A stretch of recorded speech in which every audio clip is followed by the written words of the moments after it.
एक और चैप्टर 6 का अच्छा क्वेश्चन है, एग्जाम में आया हुआ क्वेश्चन है, एग्जाम में आ चुका है। तो बोल क्या रहे हैं, कह रहे हैं कि in the given figure triangle AEF ये वाला एंगल और AFE ये वाला एंगल, ये वाले एंगल आपस में क्या दिए गए, इक्वल दिए गए, इतना दिया गया। E is the mid point, E जो है मिड पॉइंट है AC का, तो मतलब AE और C आपस में क्या इक्वल है। अच्छा अब एक बात सुनो, लिख भी दूंगा, पहले समझा दूं। अगर बात करता हूं ट्रायंगल EAF में, ये दोनों एंगल्स अगर आपस में इक्वल है तो ये आइसोसेलेस ट्रायंगल हो गया। मतलब अगर ये दो एंगल इक्वल है तो उनकी अपोजिट साइड भी आपस में इक्वल होगी। तो इसके अपोजिट है EA और इसके अपोजिट है AF, मतलब AF और EA आपस में क्या होंगे, इक्वल।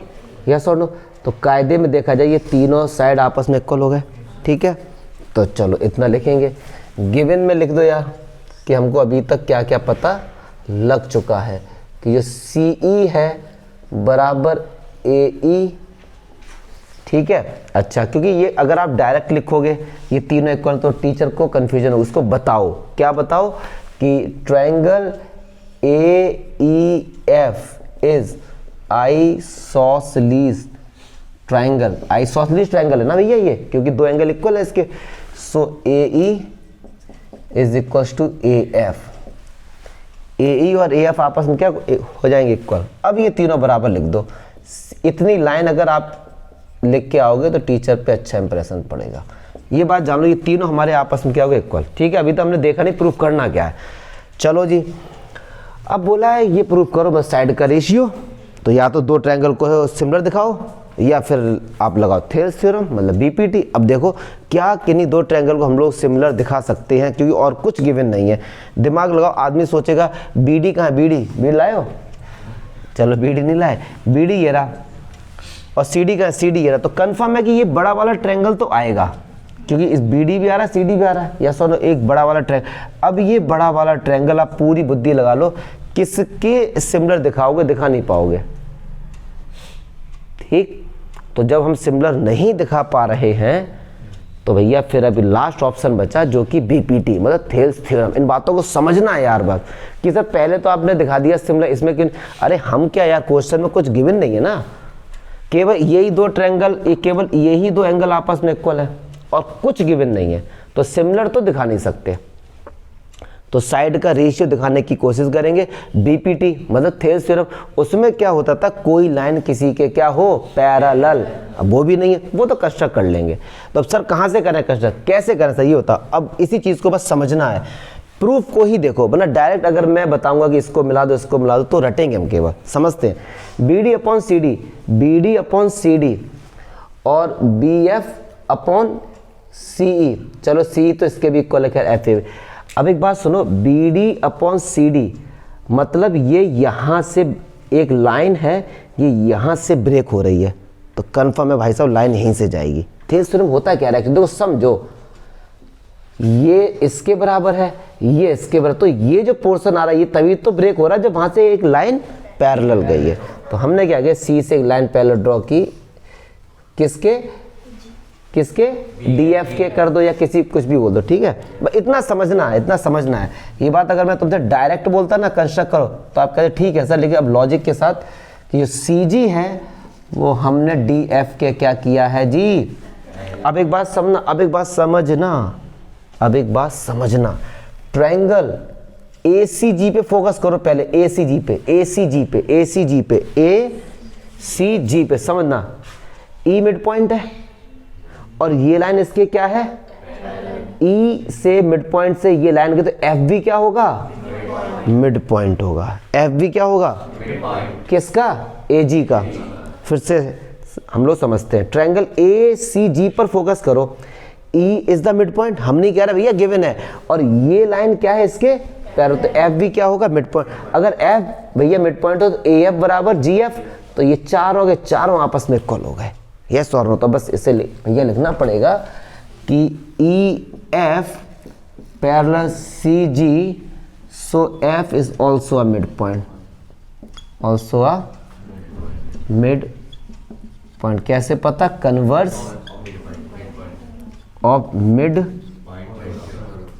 Point theorem. देखिए देखो मैं आपको बताऊं, एग्जाम में आप एमपीटी लिख के नहीं आओगे, शॉर्ट फॉर्म वगैरह वहाँ पे नहीं चलती हैं, ठीक है। आप मिड पॉइंट थ्योरम पूरा लिख के आओगे, तो मैंने भी कोशिश की है।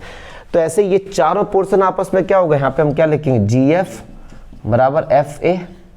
तो ये जो चार थे ना, क्या फाइनली ये बोल सकता हूँ कि सी ई बराबर ए ई बराबर ए एफ बराबर जी एफ, ये चारों ही बराबर हो गए ना आपस में, यस और नो। चलो जी भैया, अब लगाओ ट्रायंगल। किस में हम लोग बीपीटी लगा सकते हैं कि बी डी एफ। अब यहाँ पे फिर तुम्हें एक बात देखो नई बतानी पड़ेगी, ट्रायंगल बी डी एफ में देखो, इसका मैं डायरेक्ट भी आंसर बता सकता हूँ, कैसे समझो जरा।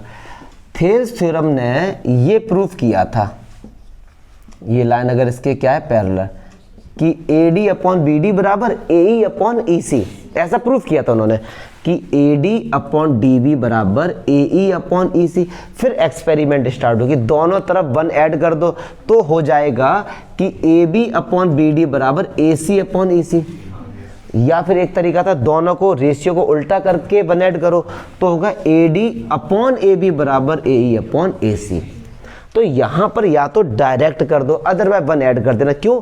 क्योंकि अगर हम इस ट्रायंगल पे फोकस करें, केवल इस वाले ट्रायंगल पे, चलो मैं इसको अलग बनाने की कोशिश करता हूँ। ये इस तरीके से है, ये इस तरीके से बी सी डी और जी और एफ, ठीक है। तो नॉर्मली हम लोग ऐसे करेंगे, B C upon C D बराबर B G upon G F, क्योंकि B C upon C D तो है ही नहीं, तो फिर 1 ऐड करना पड़ेगा इसमें, तो आंसर आ जाएगा। या बट हम लोग डायरेक्ट पढ़ चुके हैं, तो ये डायरेक्ट भी हम लोग कर सकते हैं। कैसे डायरेक्ट करेंगे, छोड़ो फिर उसे, तुम डायरेक्ट जैसे नॉर्मल भैया पढ़ते हैं वैसे कर लो। B C upon B D बराबर B G upon G F, yes और नो। लाना क्या था भैया, ये सब लाना है ऊपर जो लिखा है। तो हमने किया क्या, इसमें 1 ऐड कर दिया, इधर भी 1 ऐड कर दिया, और 1 ऐड कर सकते हैं ना, हाँ। B C upon C D, sorry B C upon C D, हाँ और क्या, B C upon C D B G upon, ठीक है 1 ऐड कर दिया। चलो जब 1 ऐड कर दिया, सी डी आएगा एलसीएम, तो सी डी बन जा सी डी, सी डी का टेबल याद है, सी डी बन जा सी डी 2 जा 2 सी डी, देख रहे हो। तो C D plus B C, अच्छा जी एफ का ताकत याद ही होगा तुम्हें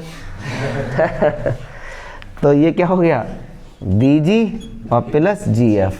चलो इसको ऐड करो, C D plus B C कितना हुआ, C D plus B C कितना हुआ, बी डी, तो B D upon C D, B G plus G F, B F upon G F. अरे भाई साहब ये सब मैथ करा क्या रही है ये। चलो जी, अच्छा तो B D upon C D, B F upon C, अरे यार जी एफ और सी है तो आपस में इक्वल, यस और नो। आकाश का फेवरेट क्वेश्चन बन गया ये, और ये सी ई।